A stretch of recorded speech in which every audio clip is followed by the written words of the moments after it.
Hey, and welcome to another Podcast Valley Sunday. I am one of your hosts, Chris Paco. And I'm your other host, Jeff Cameron. How's it going, Jeff?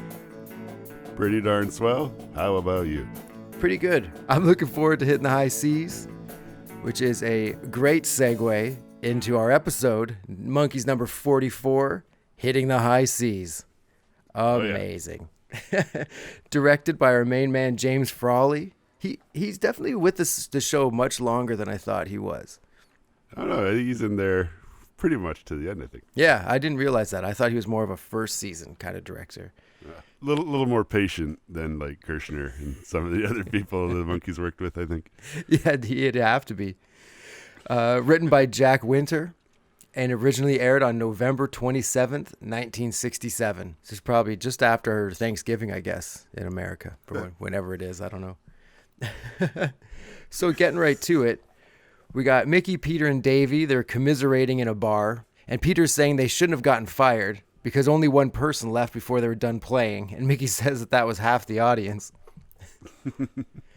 And I gotta say, this is, again, one of the few mentions of the Monkees being in a band, because in the second season, there's been no band-centric episodes. Pretty much. And this is very past tense. We don't see any instruments. Mike's out bringing the Monkey Mobile around or something, I guess. Yeah. And, we're in a band, I guess. Let's go do something else. Pretty much. It's like, no wonder you're not making any money at it. You guys are hardly doing it. You're out going to Mexico. You're hitting boats. You're going, pretending to raise someone from the dead. They seem a little distracted. Yeah. A lot going on with the boys. Yeah. Getting all mixed up in the 1967 Los Angeles. So then Peter complains that should have gotten more notice. And then Mickey says... He did. He said, get out in 10 minutes or I'll beat you up. So two other dudes are at the bar and are talking about a good job, but they can't find guys that can handle it. And the Monkees put their hands to their ears and drop some eaves. And one of the guys says they need guys who are strong. And Mickey stands up and he breaks his chair with his bare hands. Boy, you sure are strong, Mickey. And then the other guys say they need guys who are good with their hands. And then Davey starts juggling. Boy, you sure know how to use your hands, Davey. And then the guys say they need someone who has knowledge of the 7 Seas. And Peter stands up and spouts off all of his knowledge. Boy, Pete, you sure know how to use your mouth. Then the guy says they're going to find some hard drinking guys like that. And the Monkees just start chugging their milk, which is gross. By the way, gang, for your Monkees bingo card, anybody who had breaking furniture, it's your day. And in retrospect, the Monkees trashed quite a bit of furniture. Another thing I never noticed until rewatching the series is how much furniture the Monkees break. So the guys finally take notice of them and say, why not these guys? And the other guy says they don't look like sailors to him. And then suddenly the boys are dressed like the Cracker Jack guy, like that sailor outfit. And the one guy says, well, that's good enough for him. And the guys ask how much they charge. And Mickey says they can't do it less for $100 a day. And the guy retorts with 15. Sold! He called his bluff instantly. He just went for it. Yeah.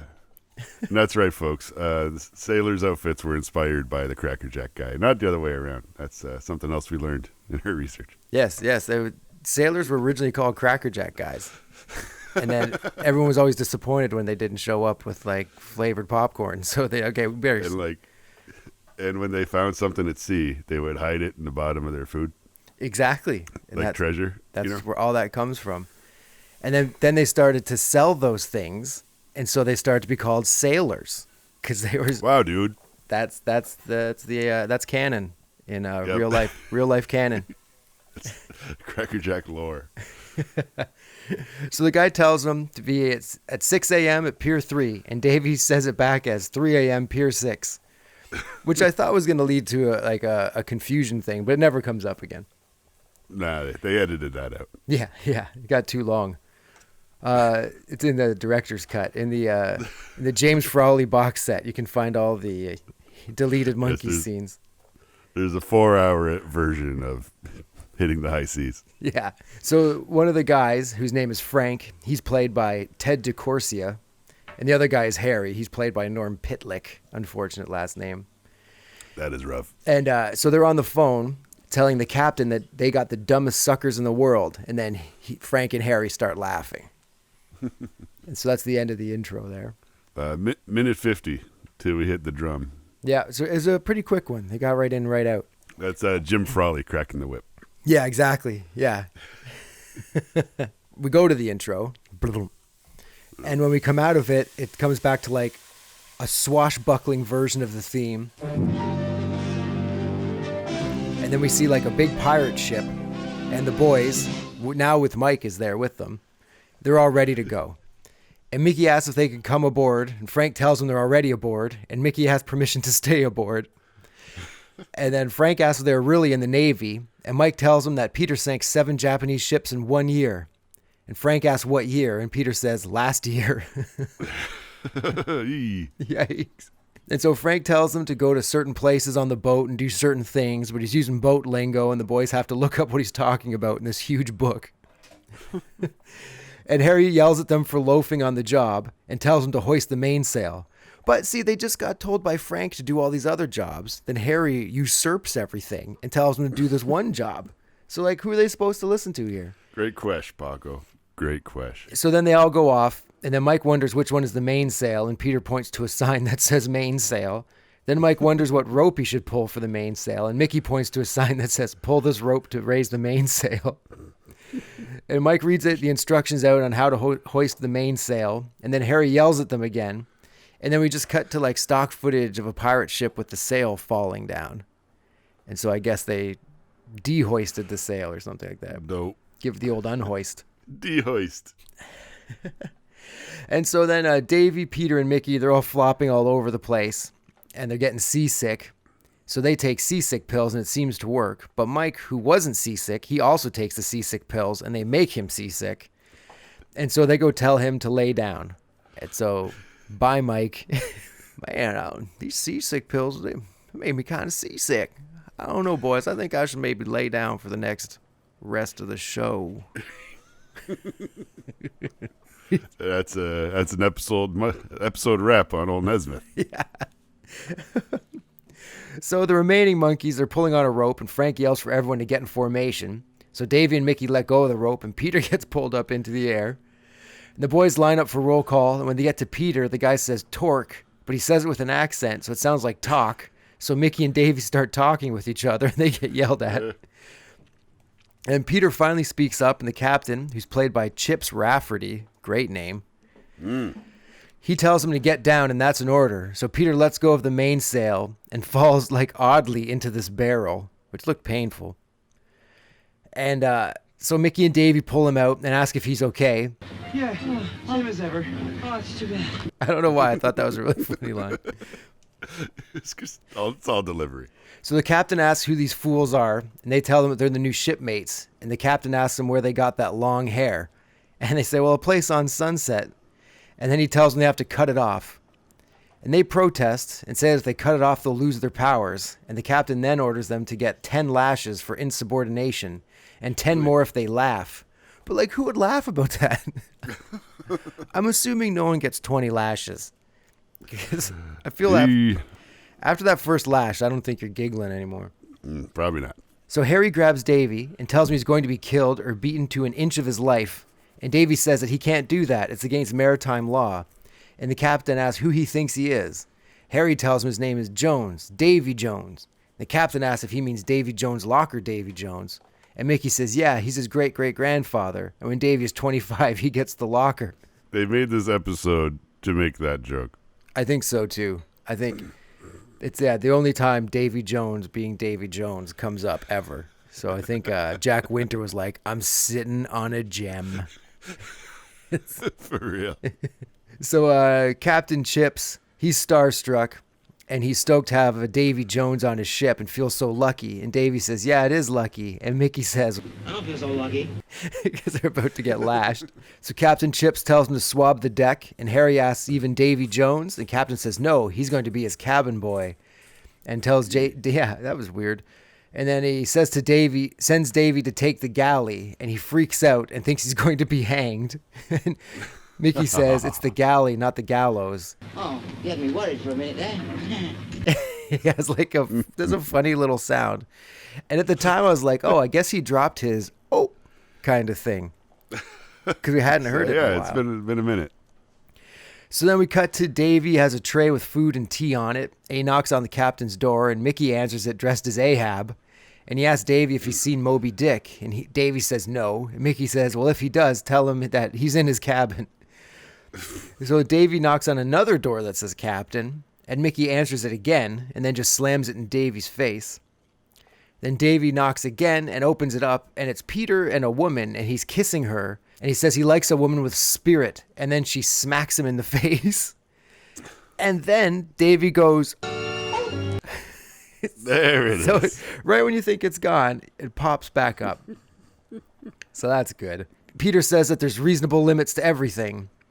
And it's funny, the porthole window thing is just hanging against the wall by a string.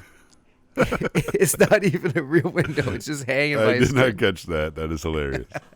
That was great. They're not even trying. They're like, hey, guys, we're going to make this pirate ship set. And NBC's like, you're not getting any money for that. We'll give you some string and a porthole outline. And they're like, that's fine. That's almost like Mickey saying they need $100 a day and settling for 15. I think that's indicative of the effort being put into this episode Yeah. at the moment. Yeah, 100%. So Davy closes the door and he opens it again. And Mickey's in like some old school clothes honking a horn. And then Davy closes the door, moves down the hall to another door marked Captain. So He was Captain Horatio Hornblower. Oh, there we go. Yeah. Almost like Adam Yauch's uncle. I believe they have to be related. Yeah, Nathaniel Hornblower, the famous director. He came up with all the ideas for Star Wars. That's what I heard. So there's also 3 doors marked Captain. Like, does he just have a huge thing, or is it like he just decides which room he's going to be in? You know, does he have a huge room that requires 3 doors, or he's just like, I've got 3 rooms. I choose what I want. You put way more thought into this than they did. That's so true. So Davy closes the door and moves down the hall to another door marked Captain. And this is the real, like, Captain Chips. And Davy goes in and tells him he brought him food. And Captain Chips says he has no time for food and tells Davy to get out of there and close the door. Can't he see he's in conference? And Davy looks around and he leaves. And outside the door he says, in conference? Because essentially the captain's just in there by himself. And then he hears the captain talking to his parrot about the plan. And essentially, Captain Chips and the parrot are going to split $2 million in gold. And Davy thinks that he's crazy, and he goes to tell the boys. But the parrot does speak pretty good English for a parrot. Not bad, not bad. He almost speaks better than the captain. Yeah.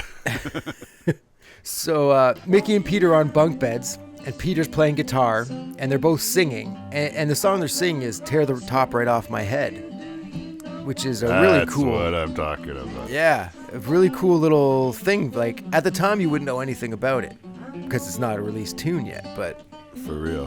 no, I thought that was a really cool moment. I mean, seeing it in the episode was a nice surprise. I don't remember it happening before. I remember it from the Peter disc. Yes. Yes. And it's, from the Listen to the Band box set. And it was like a previously unreleased, a Peter song. Very cool. Lots of fun. I just remember rewinding and re-listening to the freaking out in the afternoon part. Freaking out in the afternoon. Yeah, no, it was really cool. I remember when they're playing it, I was like, how do I know? What do I know this? I know this song. And then they hit the chorus. I'm like, oh, of course, because it just had that, just such a different sound to it when they're just playing it on the bunk bed. And again, it's cool because it does remind you they're a band. Yeah, it was nice to that. Yeah. And like a lot of the Peter stuff didn't make the record, but this one happened to make the episode, which was cool. Yeah. No, it's pretty awesome. So If you haven't heard it, dig it up. Tear the Top Right Off My Head by the Monkees, written by Peter Tork. good times all the time. So Davy comes busting in, and he tells him that the captain was talking with his parrot and that he's crackers. And Peter asks what that means, and Davy tells him that he's crazy. Was the parent charging him? No. Well, then the parent's crackers. They're Listen, crazy. I think they're both crackers. Crazy. So they keep getting the crackers crazy thing backwards. So Davy says that they have a plan to somehow get $2 million. And Peter asks how they're going to do that. And Davy says he doesn't know, but he has a plan that they're going to go into Captain Chip's cabin at night. And Mickey's going to pretend to be the parrot and talk to him. Why me? Because you're the only one that can imitate a parrot. Which is true. Mickey does a lot of voiceover work here He does. throughout the show. and it's a little foreshadowing. Like, he's foreshadowed as a DJ in one of the episodes. He does a lot of voiceover work, which he ends up doing for Hanna-Barbera quite a bit. A lot going on for Mickey Dolenz. Yeah, man. A lot of different gigs. Yeah, he laid some voiceover pipe early and just like rode that after the show, which I think being a voiceover artist or actor or whatever would be awesome. I think that'd be a great job. Yes, it's a different life. It's a hard life, and a lot of your roles get taken by movie stars who are not known for their voice work necessarily. We could get into it, but we don't have to get into that right now. Yeah. Anyway, let's move on. Yes. At night, the boys sneak into Captain Chips's room and they end up scaring each other, like a 1, 2, 3 scare. Then they go up to the parrot and then they scare each other, like 3, 2, 1 scare. Then they grab the parrot and they tape its beak shut, which is pretty crackers in itself, I think. No, that's no crackers. No crackers. No crackers for you, parrot. Ever. And then Mickey starts to talk like the parrot to Captain Chips. And he says that he's been thinking about the plan and doesn't think they should do it. Captain Chips asks, what about the money? And Mickey says, what does he need money for? He's a parrot. And then the captain says that it's not the money, but the principle. And he gets out of bed and Peter and Davy hide under a table and Mickey hides behind a curtain like near the parrot cage. And the captain says he was captain of the Queen Anne for 30 years before they got rid of him. And if he had those people there now, he'd slash them. And he swings his sword and cuts down the curtain that Mickey's hiding behind. But he somehow does not see Mickey. Then he goes off for a bit and then says they have to go to bed because they have a big day tomorrow. So then essentially the captain crashes. So the next day, I guess the boys get out of there fine. And the boys are on deck. Yada, yada, yada. Up next. We got this part. And Mickey's telling them that it's all just a fantasy and Captain Chips is not going to rob the Queen Anne. You see, this is a fantasy. He's not really going to rob the Queen Anne. It's a fantasy. Developed in his subconscious mind to compensate for the frustrations that he endured as a child and his overt hostilities. Captain calls for attention, and when he comes on deck, he's dressed like a real pirate with like the skull and crossbones hat and the eye patch. And he tells them to raise the skull and crossbones flag and to raise their sabers and unwrap the cannon. And then, so they unwrap this cannon thing, or unwrap this enormous cannon that's there on the boat. You see, this is all a fantasy. We're not really on this ship. It's a fantasy concocted by our subconscious mind to compensate for the hostilities that... And the captain is going to rob the Queen Anne. Right. Back from the commercial, the captain says that they're going to rob the Queen Anne, and if anyone is scared and wants off the ship, to step forward. So, of course, the Monkees all step forward, and are told that they'll be dropped off. At the next port? No, right here. Oh, I'm not afraid. I'm ready. And Captain Chips gives them all pistols and swords and like lyrics to sea shanties. And the boys do like a he's so tough bit kind of thing. And Captain Chips tells him to get lost. They say like he's so tough, he likes the sight of blood. He puts ketchup on everything, even cornflakes. Yeah. Gross. That's gross. I think he is crackers if he's putting ketchup on cornflakes. So the boys are sitting on the bed. They're trying to think of how to stop the captain. And Mickey says they should have a mutiny, essentially. And he tells Peter to go to the crew and get them all on board. And once again, in this scene, you can see how loose the Monkees are in this episode. Yeah. And in this season, essentially. So Peter goes up to the deck and we hear him mumbling something to each of the guys and they get all riled up. We don't hear what he's saying. We just hear him like... And so Mickey and Davy show up after deciding that if Marlon Brando and Clark Gable can start a mutiny, then so can they. And Mickey calls out the captain. He tells him that they're taking over his ship. And then Captain Chips says no one mutinies on his ship. And Mickey tells the men to seize him. But then they're all just sitting around. And Mickey asks what Peter said to incite the men. And Peter says... So Captain Chips asks if anyone was working with Mickey on his mutiny. And Peter and Davy instantly distance themselves from him. And the captain says he thought they all came together. And they deny it. And just leave Mickey there to be killed, essentially. Fucking nice. Real nice. Yeah, friends like these, eh, Mickey? Damn. And so Harry sells them out, and the captain says that they're going to walk the plank. And I got to be honest, for me, the idea of walking the plank is my biggest nightmare. Like open ocean, just forget about it. I'd rather be shot in the face. Just get it over with. Yeah. So the boys are standing in front of 3 planks. Luckily, they have 3 planks. They knew Mike was going to be sick, I guess.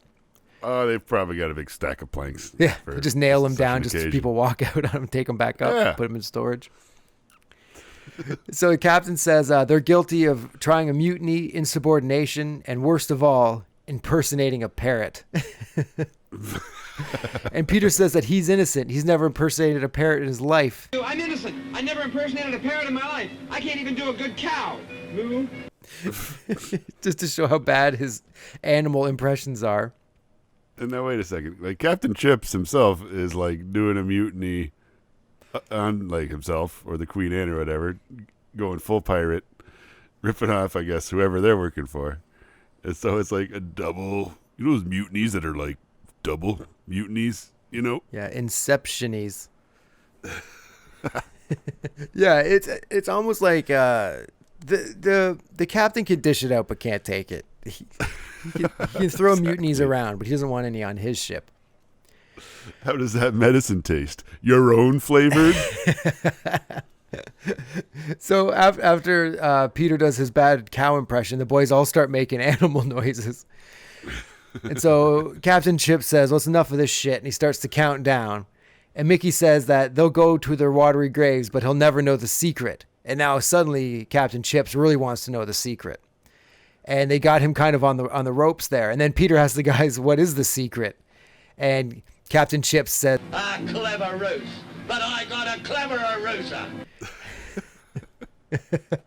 so he counts down again. And Wait. Have they ever actually said ruse in the show? they do. Yeah, they bring the ruse. Harry like wraps up a newspaper to look like a telescope, and he looks through it, and he sees the Queen Anne.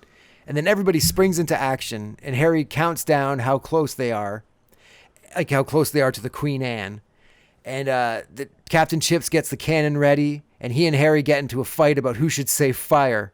And as they're fighting about this, the boys get in there and steal the cannon before they could shoot it. So clever move on their part, I'd say. Wow. Which takes us into Monkees Romp, Daydream Believer. Because they are pushing Daydream Believer hard. It's like the 4th in a row, I think it feels like. It feels like it. They're just really going for it. I guess strike while Which the iron's is a hot. high-octane action number. Yeah. For a high-energy romp such as this. Yeah. See, now, to pick some nits, going down would have been great here because they're on the ship with cannons and stuff, and they're trying to take stuff down. So going down, I think. Thematically sound, I gotcha. Yeah. But I understand. Climbing up the charts, they're just trying to push that to number 1. So, For sure. romp starts. A bunch of guys sword fighting. Peter drops his sword, but he pulls out a gun. And then he starts to sword fight with the gun. Gun. Davy's swinging on ropes. Peter gets a gun pointed at his head, but it turns out it's Davy. Captain Chips has 2 eye patches, but only one is on, and then one's like on his forehead. Mickey and Peter... That's funny. Mickey and Peter, they both have eye patches. There's stock footage of a pirate ship's cannon going off, but the boy stole the cannon, so I don't understand. And also, the Queen Anne is just a huge cargo ship. It's not like it's like a cruise ship or a pirate ship. It's got all these like containers on it. I thought it was going to be nicer. Peter's getting backed up by 2 like pirates. They're like pushing him into a corner. Then Mickey hands him a guitar through the window, and he starts playing the guitar, and the guys run away covering their ears. But where are they running? They're on a ship. Like, True. so Mickey and Peter start waving to each other, and then Mickey swings over to him, but then misses Peter. And then there's stock footage of a cliff diver. So I guess that's supposed to be Mickey, I don't know, falling off the cliff boat. More sword fighting. Davy's fighting Captain Chips, and he rips Captain Chips' shirt, it looks like. And then he gets all huffy and walks away, and Davy just shrugs.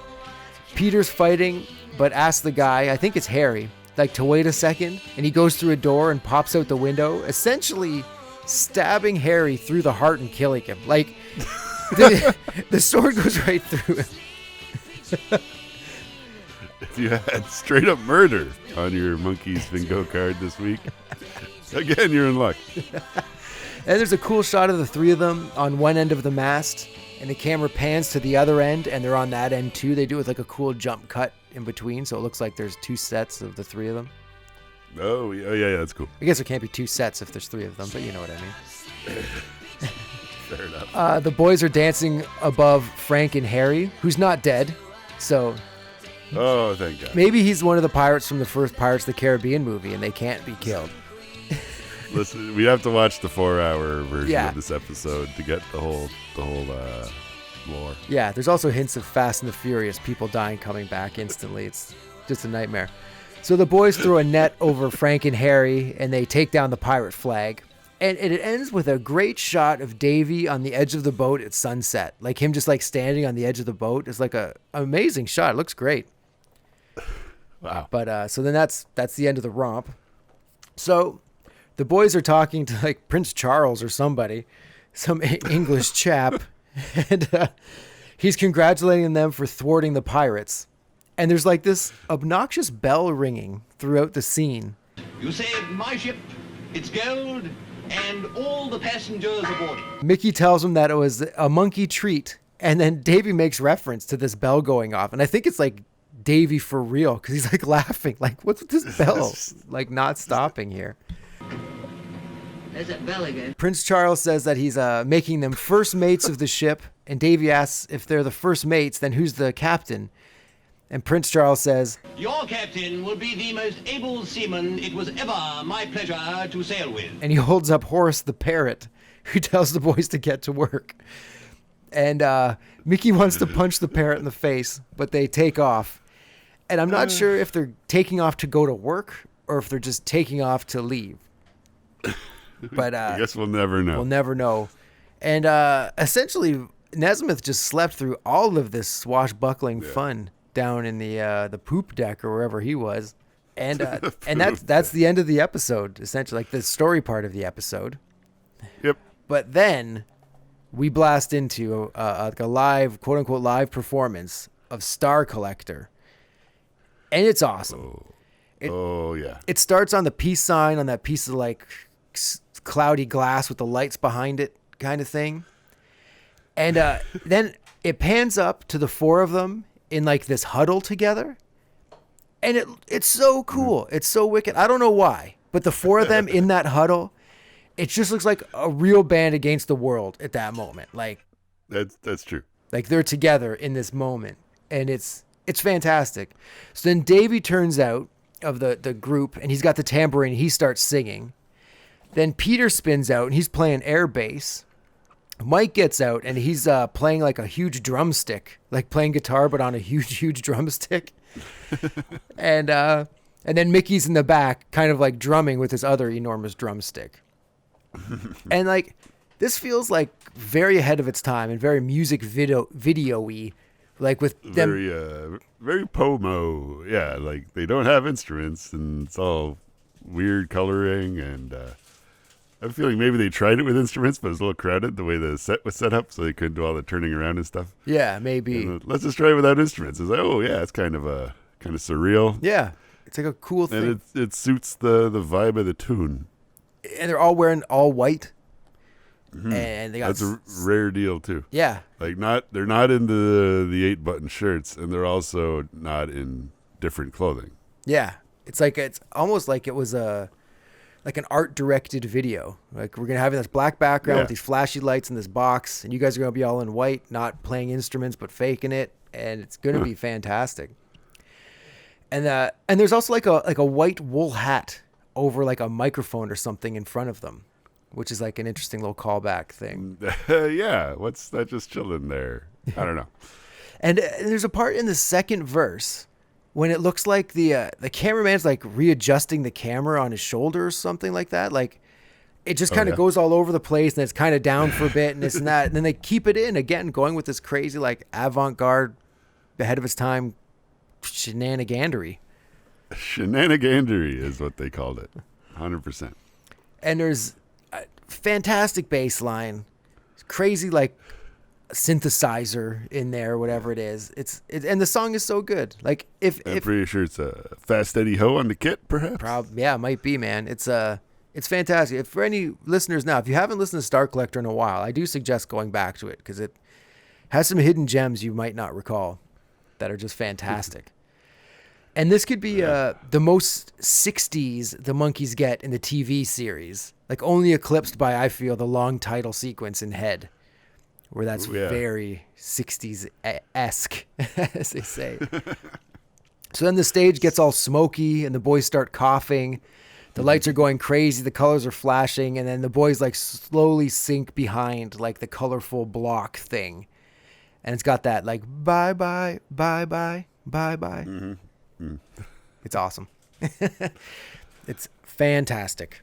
And then that is the for real end of the episode. We go to the credits after that.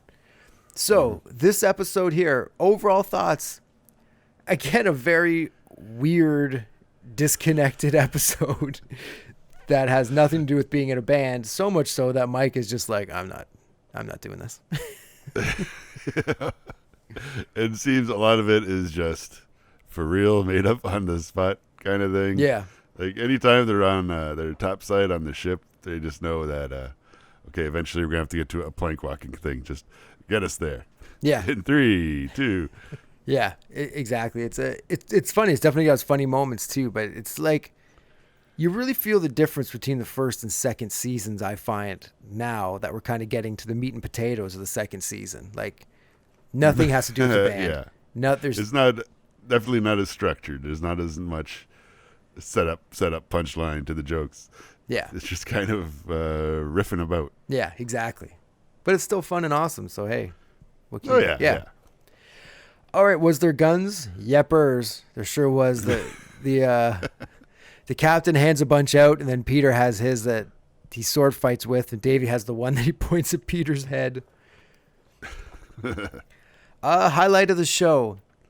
For me, again, I always go with little lines. It's when he says, I feel the same as ever. And Mickey says, that's too bad. That is pretty darn good. There was there a Monkees ruse? Yes. And they even get called out for rusing. Mm-hmm, mm-hmm, mm-hmm. Even when Mickey's the parrot, that's kind of a ruse-esque thing. As well as them just saying that they're sailors. It's kind of... There's a fine line between a ruse and just lying to people.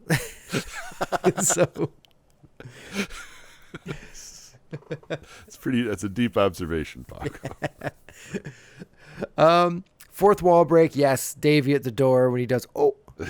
And I'm sure there's a couple others I missed. Best musical moment. This is tricky because Star Collector is awesome. Right? Like, true. So awesome. The video's awesome. But I do feel it comes up again.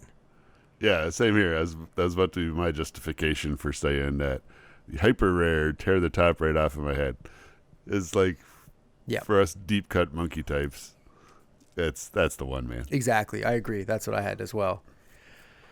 Classic Monkees moments, the scares, Davey's, and now no Mike. That's becoming a classic Monkees thing. Bit of a tradition now. What wouldn't fly in 2021? Maybe taping the bird's beak shut might get some people might rustle some feathers. Nooch. Oh, hey. Yeah, and so that's what I feel. So we're in the did you know section here. Got a few things. One, something I definitely noticed, no laugh track. Yeah. This is our first no laugh track episode. I read somewhere else that the laugh track was on. It just was not amused.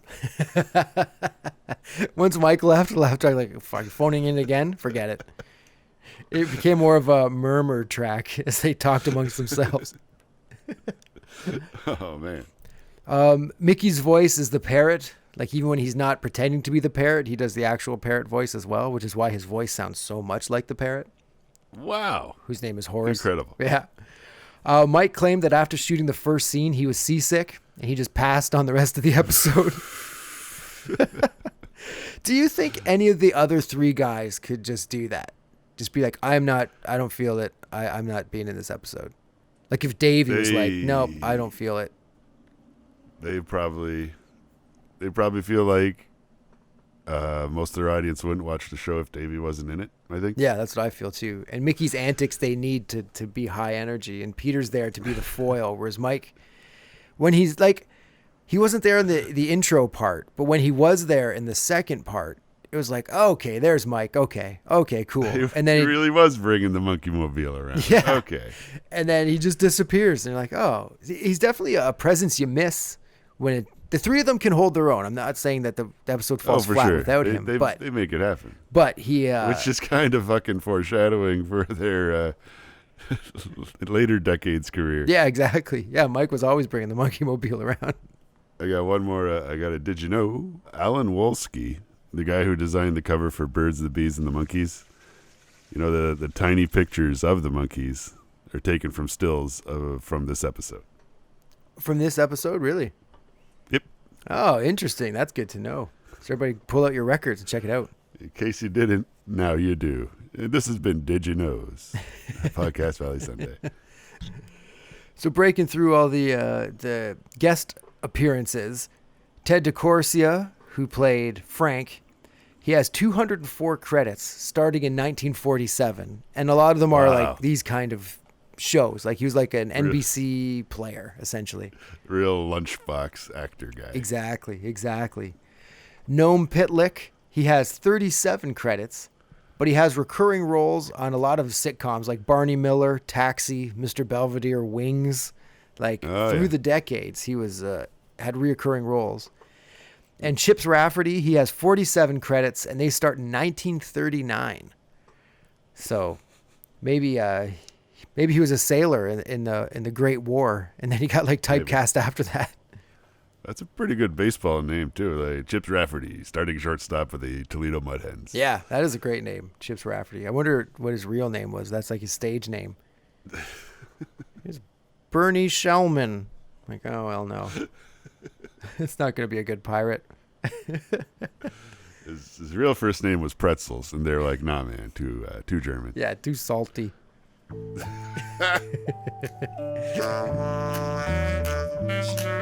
But okay, man. Like, I feel I hear.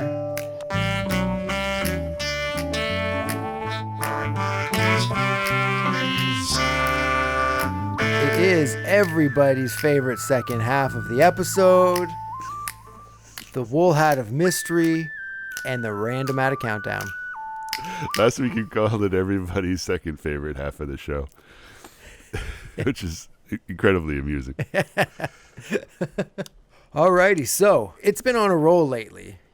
Our Absolutely. Wool Hat. Oh, let's before we dip our phalanges, let's complete our honorary slip in of Tear the Top right off of my head. Where do you want to put it on the countdown? You probably haven't heard it lately, have you? No, it's been a long time since I've heard it. Talk to me, I'll talk to you. Do you know what you do? Yeah, you tear the top right off my head. You blow my mind. So yeah, Tear the Top right off my head. You can find it on Missing Links Volume 3, which none of the Missing Links have great album covers, but Missing Links Volume 3 is terrible. Like, Mickey, he looks like a smarmy weirdo who's going to put something in your drink when you ask your friend what time you're going home. Like, My God. a terrible, terrible cover. But anyway, that's not what we're here for. Where would you like to put Tear the Top right off my head as an honorary sleeping? It's a good question. And they do say Picket Lance. Picket Lance! Because Lank Wakely plays guitar. And Dewey Martin from Buffalo Springfield plays the drums. It's a cool thing at the end of it where they do like each instrument does like the same quote unquote like notes, even the drums. Yeah.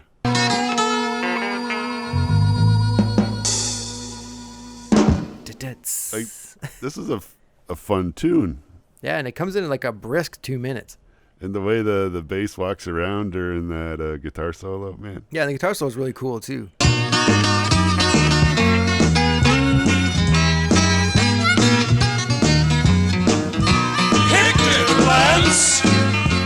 I dig this tune quite a bit. I'm going to put it in between Looking for the Good Times and St. Matthew, our new number 29.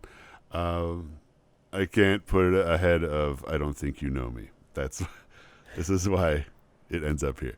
Perfect. New number 29 makes the top 30. Tear the top right For off real. my head. I dig that tune. Imagine if this was the theme song to Head. When they played it in the show, it was like 4 months before they recorded it. Huh, that's neat. So now we'll each pull out one more song out of the actual wool hat. And You can't be here all day, folks. no, come on now. All right, I'll go in here. I'm reaching in. Oh, I got several. Narrowing it down. Got one. All right, what do we got here? I Wanna Be Free. Wow. Bam. We have not pulled this yet? No. I don't know. Which one do you think we should go with? We should probably go with the one that's on the album, right? Like the slow one. If there's a better version, it kind of helps it in the countdown. Okay, then we will go with the Missing Links version. I'd rather listen to that one than the other one. Me too.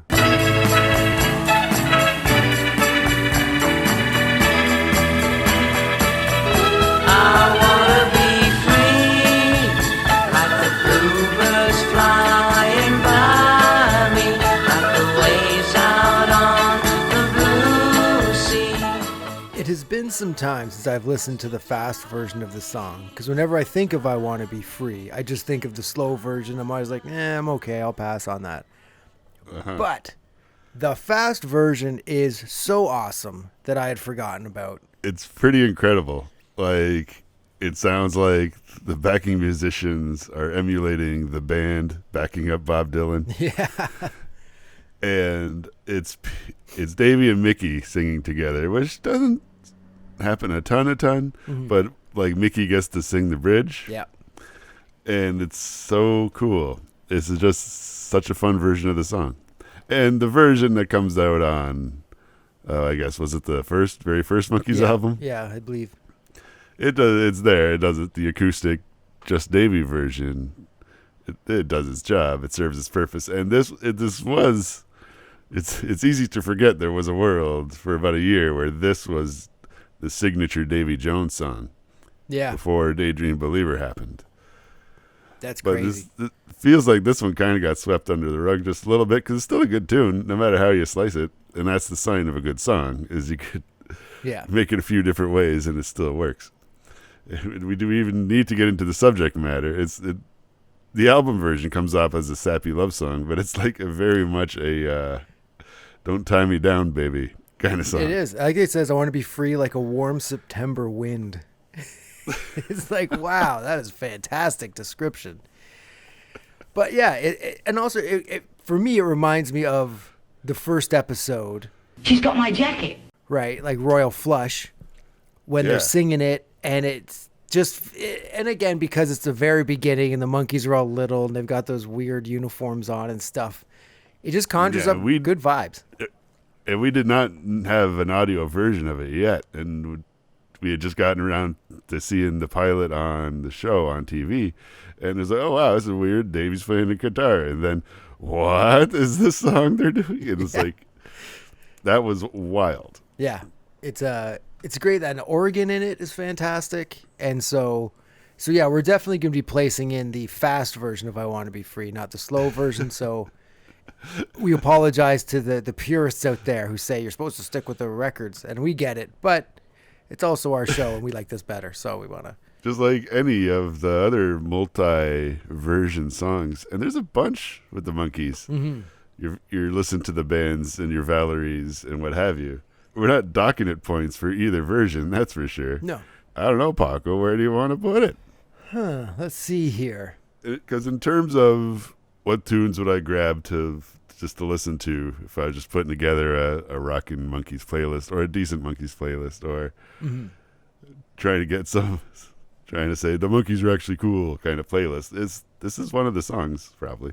What if we stick it between Last Train to Clarksville and Daydream Believer as kind of like a nod to the hits, and this is like a slide in?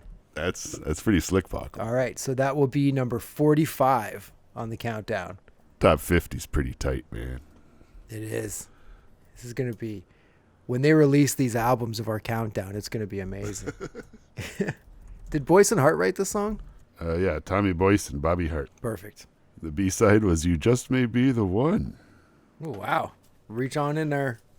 Tell me All what you right. get. Everybody's waiting. Uh-oh. Oh, my. Oh, my. She's moving in with Rico, folks. And I'm moving out of this podcast. She's moving in with Rico, everybody's hero. She's moving in with Rico, and she don't need me no more. I think the streak has ended for the hat. Ooh, the hat. It was like, okay, dickheads, remember? Remember how nice we were feeling about Pool It the last few episodes? Okay, moving in with Rico from Pool It. And when I hear a song like this on Pool It, that's a very 80s genre heavy, I try to think, who does this sound like? Like, who are they emulating in this song? You know what I mean? Like, I can hear this song by another band. I can't place it. It's one of those groups I don't really know well. And it feels like they're trying to be another band for sure. And I can't place what band that is.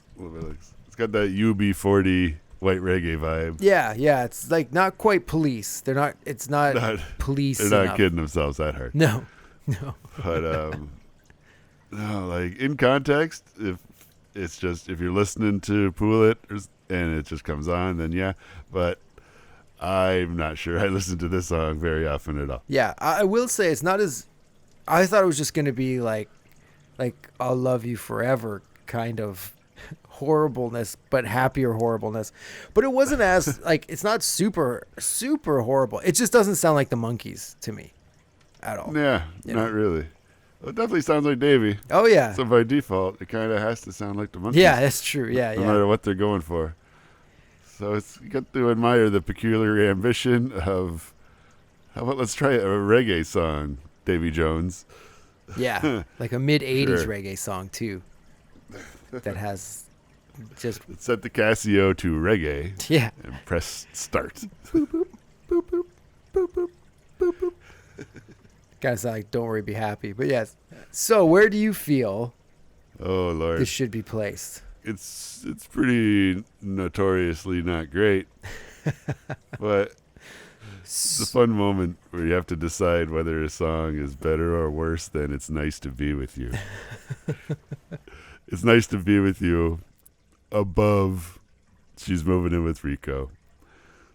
Ooh. Which puts Moving In With Rico ahead of The Girl I Left Behind Me. Our new number 128, She's Moving In With Rico. So I think today the Wool Hat was kind of getting some revenge on us doing an honorary slip in on its big day unannounced. Maybe a little, yeah. We should have ran it by the hat first. Yeah. But hey, man, it- Rico had to come out the hat sooner or later. Exactly. And reintroducing us to the Fast I Want to Be Free, or at least for me, it's been a long time since I've ever listened to it. So It's So it was a great tune. yeah, fantastic. So, okay, Monkees fans, that just about wraps it up for us here at Podcast Valley Sunday. If you disagreed with any of our picks, let us know. We're always up for discussions on that, even though we know we're right about it. So, from me, Paco, And me, Jeff. have yourselves a Monkees little evening. Thank you. Bye-bye.